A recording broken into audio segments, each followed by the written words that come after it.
Hey, this is Antonio. Welcome back to my channel. Let's have some fighting words. But before we go any further, you know the routine. I need for you to like, share, and also subscribe to my channel. So in this video, I want to do a fight breakdown for Amanda Serrano. I already did one for Katie Taylor, so it's only right that we do one for Amanda Serrano. So I'm just going to jump right into it.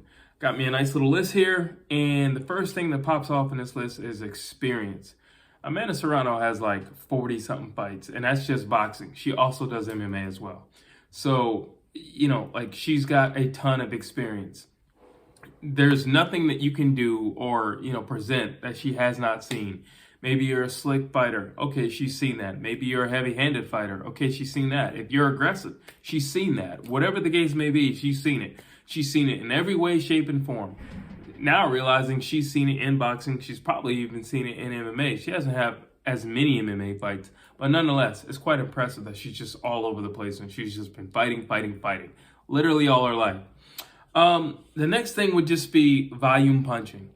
Amanda Serrano has a tank on her. I mean, she just keeps going and going and going. Nothing stops her, not until she gets her desired result, which is a W, okay? Preferably getting you up out of there. And that's what she does really well. She's got like 30 KOs. So she's not in there to play around. She's not in there to test the waters or anything like that. She wants to get you up out of there. She likes getting girls out of there, and she's doing it very well. So Katie Taylor's going to have a lot in her hands. She's heavy-handed, but on top of being heavy-handed, see, a lot of people, when they're heavy-handed, they just think, well, I'll just do this or I'll do that. And a lot of heavy-handed people like to single shot because what they do is they load up on it.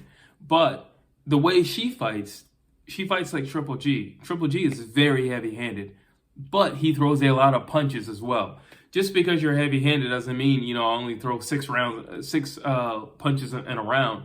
No, if I'm heavy-handed, I'm going to throw 1,000,000 punches in a round because the likelihood of me getting something on you, but also the likelihood of me getting you up out of there is a lot higher and a lot quicker than waiting for round number 10 or something like that. So punching power, Katie Taylor, you got a lot in your hands. That's all I got to say. She is great in fighting. I mean, and a lot of people, they're all right with, fighting in a telephone booth. But Amanda Serrano is like a pro. She's like an expert at it. Although she's good at distance. She's good at distance. But a lot of her knockouts come from her infighting. Because what she'll do is she'll catch somebody on a counter. A lot of her knockouts that come from counters.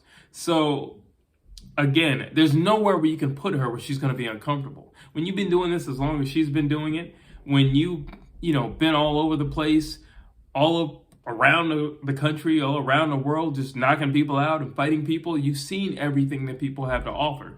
And okay, well, this type of person is going to be like this, or this type of person is going to be like that. And not to mention, sometimes you can just kind of catch the cadence of people. Her defense is up there. She's more of a slip type of person. She doesn't necessarily want to get out of position with her feet because she's a volume puncher. Volume punchers don't necessarily like to get out of position. They work too hard to get in position. They don't want to get out of position. What they will do is just kind of slip off and just, work with their head. That's what they will do. They get off the center line, but they're not going to move their feet that much. She typically is the aggressor. So, again, this is going to be a very interesting fight because you're dealing with two individuals who both don't like backing up. So this is going to be a very, very interesting fight because round one is going to be about who's going to take center stage. Round two is going to be about who takes center stage. And I feel like whoever backs up in this fight, it's kind of, I don't want to say it's going to be downhill for that person, but it's going to be a lot about just taking ground and holding court once you take it. And I feel like the mental battle of this fight is going to be who's center stage, who's backing off, who's backing up, who's on those ropes. Amanda Serrano will back girls off. She backs them down. She walks them down. That's what she does. She's a heavy-handed volume puncher, and she walks girls down. And a lot of girls try to stand their ground, but the thing is, to beat Amanda Serrano, I've been saying for a long time, it isn't like, I mean, yeah, obviously everybody wants to hit hard. That I don't feel like that needs to be said. We are talking about boxing. So I don't feel like that needs to be said. But I always try to stress legs, being able to move, movement, great legs where you're just mobile and you're just all around the place. We have these big rings. I always say take advantage of the ring. You know, why not? Like, if you're going to have a big ring, take advantage of it. Don't have a big ring and literally just fight over there. No, take advantage of the entire ring. Another thing Katie Taylor's going to have to try to implement is a jab. It was Shane Mosley when he fought Vernon Forrest, and he got beat by Vernon Forrest. And after the fight, Vernon Forrest was asked, how did you withstand the power? And Vernon Forrest just looked at him and he laughed. And he said, and he looked into the camera and he said, listen, how do you defeat power punchers?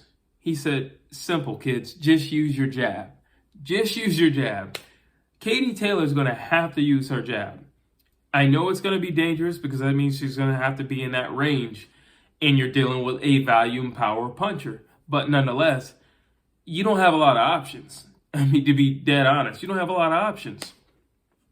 The next thing that Amanda Serrano does really well is, I don't feel like she gets enough praise for her body punching. She stopped a lot of girls with body punches, and I mean some vicious, serious body punches. She stopped one girl. The girl went down, jumped right back up, and then realized, like, because it hurts. So, like, she jumps back up, and she's like, nah, forget that. And she goes right back down.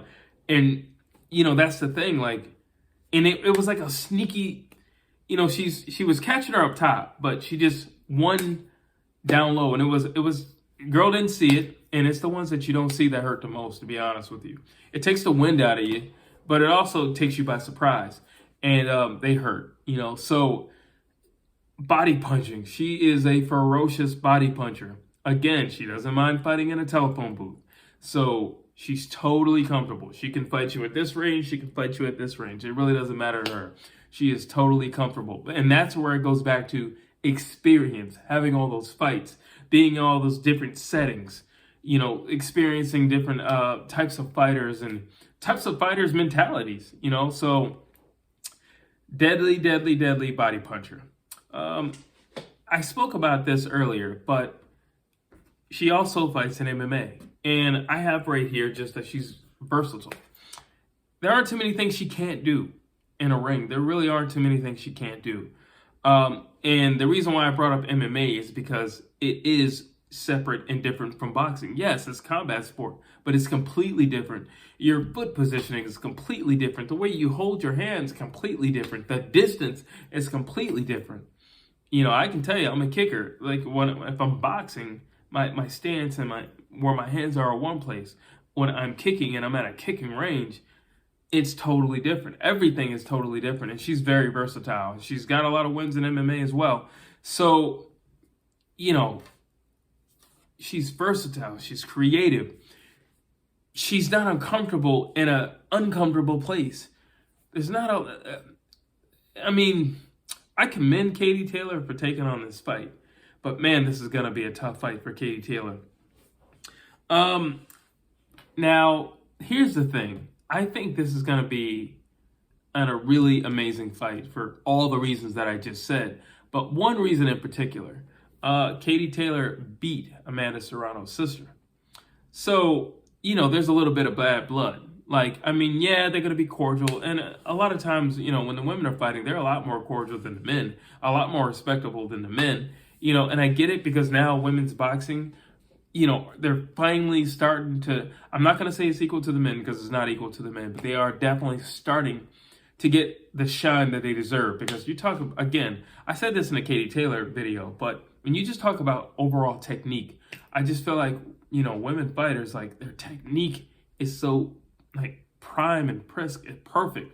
You know, just the way they throw punches, the way they bring it back, how it's always back in perfect position. This is going to be a good one, everybody. Do not miss this fight. I get it. You know, a lot of people were like, sometimes I feel like when it's women fighting, a lot of people don't, probably see the value or whatever, but it's just like, number one, you're going to get great boxing. Number two, you're getting the best, literally fighting the best. Number three, you're getting the best fighting the best at the right time. It's not like this person, granted they're both in their 30s, but still, they're actually in their prime. I'm not talking about Floyd and Pacquiao where they were out of their prime. Yeah, Pacquiao was still, really actively fighting, and Floyd was still really actively fighting. But technically speaking, that fight happened later than when it should have happened to get the overall desired result. So do not miss this fight. I think this is going to be an amazing fight. I do think it's a contender for fight of the year, and it hasn't even happened yet. That's just the level and the magnitude of experience and everything, accolades, resume that this fight brings. So that's all I have for this video. You know my routine now. I need for you to like this video. I need for you to share this video. And also, please subscribe to my channel.